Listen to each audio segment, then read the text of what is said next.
নমস্কার বন্ধুরা, welcome to my YouTube channel my daily ট্রেডিংয়ে আপনাদের স্বাগত জানাই।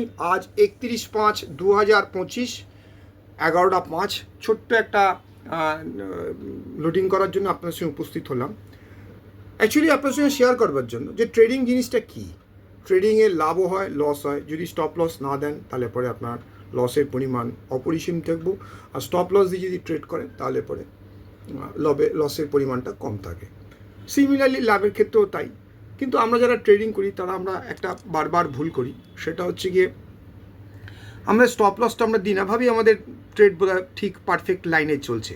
কিন্তু মার্কেট তো তার, আবারও বলি, মার্কেট চলে তার নিজস্ব ভঙ্গিতে চলে, অর্থাৎ সেই সময়ের বা সেই দিনের বায়ার সেলারের কী পজিশন বা কারা বায়ার বেশি থাকলে পরে সেটা রেটটা বেড়ে যায়, কোনোদিনও বায়ার কম থাকলে পরে রেটটা পড়ে যায়। তো সুতরাং সেই দিনের কথা কি বলা যায় না বলা যায় না, সেটা মার্কেটের ট্রেন্ড অনুসারে চলে। আমি শুক্রবার দিন একটা ছোট্ট ট্রেড দিয়েছিলাম, ট্রেডটা হচ্ছে SBI শর্ট করেছিলাম, কিন্তু শর্ট করে আমার শর্ট খেয়ে যাই আমি। অ্যাকচুয়ালি স্টপ লসটা হওয়া উচিত ছিল আমার 800 ক্যাশ প্রাইস ধরে বলছি, 8 টাকা, 808 টাকা 8 টাকা 808 টাকা। কিন্তু সেটা ট্রিগার করা না করে আমি ভুল করেছি, ভেবেছিলাম নেমে আসবে বোধহয়। ট্রিগার না করার জন্য আমায় 14,000 টাকা থেকে 15,000 টাকার মতন মাসুল দিতে হয়েছিল। লাস্ট 15 দিন ধরে 2,000 1,000 করে করে যে টাকাটা জমিয়েছিলাম সে টাকাটা আমার প্রায় 15,000 টাকা চলে গেল। অর্থাৎ যে তিমিরে ধরুন 10 দিনে হয়তো আমি 20,000 টাকা রোজগার করেছিলাম, 20,000 টাকা কি 18-19,000 টাকা যেটুকুনি লাভ করেছিলাম সেটুকুনি টাকা একদিনে ট্রেডে চলে গেল। এটাই হচ্ছে ট্রেডিংয়ের মূল ব্যাপার। ট্রেডিং যারা করেন বা যারা আমরা করি তারা লস হবে জেনেও আমরা তবু ট্রেড করে থাকি।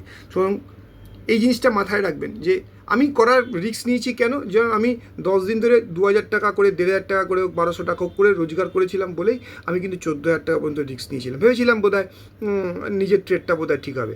কনফিডেন্স থাকা ভালো, ওভার কনফিডেন্স থাকা ভালো না, যার দরুন আমাকে লস বুক করতে হয়েছে। যাই হোক, আসল কাজের কথা আসে একেবারে।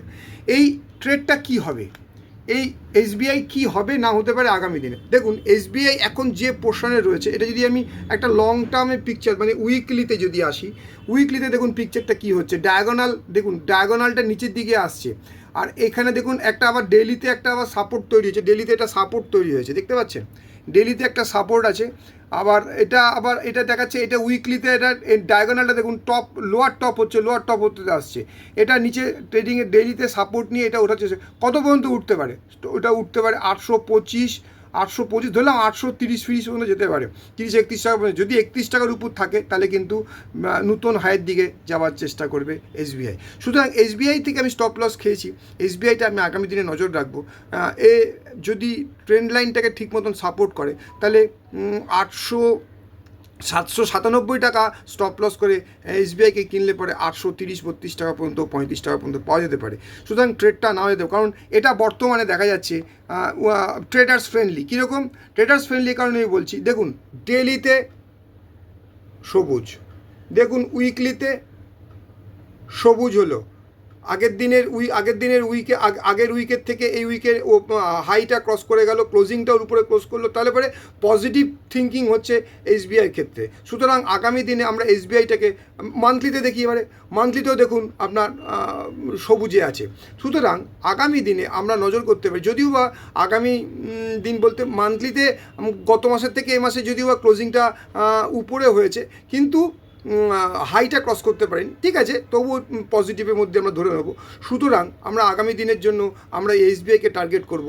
স্টপ লস হবে হচ্ছে গিয়ে, মাথায় রাখতে হবে এটা টেকনিক্যালি আপনারা আপনাদের নিজস্ব লোকের চিন্তাভাবনা নেবেন। আমার মনে হচ্ছে এটা আমার ভুলও হতে পারে, এটা কোনো তো আমাদের তো কোনো প্রফেশনাল নই, আমরা ভুল হতে পারে, আপনি আপনার নিজস্ব চিন্তাভাবনাটা এর মধ্যে লাগাবেন। তবে আমার মনে হচ্ছে 797 বা 95 টাকা স্টপ লস, যদি আর একটু দূরে স্টপ লস দেখা যায় তাহলে 790 টাকা স্টপ লস হতে পারে। টার্গেট হতে পারে আগামী দিনে 735, 30, 35-এর উপর থাকলে পরে 750 টাকা 60 টাকা পর্যন্ত যেতে পারে। সুতরাং আগামী দিনে আমরা এই ট্রেডটার দিকে নজর রাখবো, SBIকে নজর করব। টাটা, বাই বাই, আজকের মতো নিলাম। যদি চ্যানেলটা ভালো লাগে, যদি আমার কথা ভালো লাগে তাহলে পরে সাবস্ক্রাইব করবেন, আগামী দিন চ্যানেলটার দিকে নজর রাখবেন, লাইক করবেন, শেয়ার করবেন। ওকে।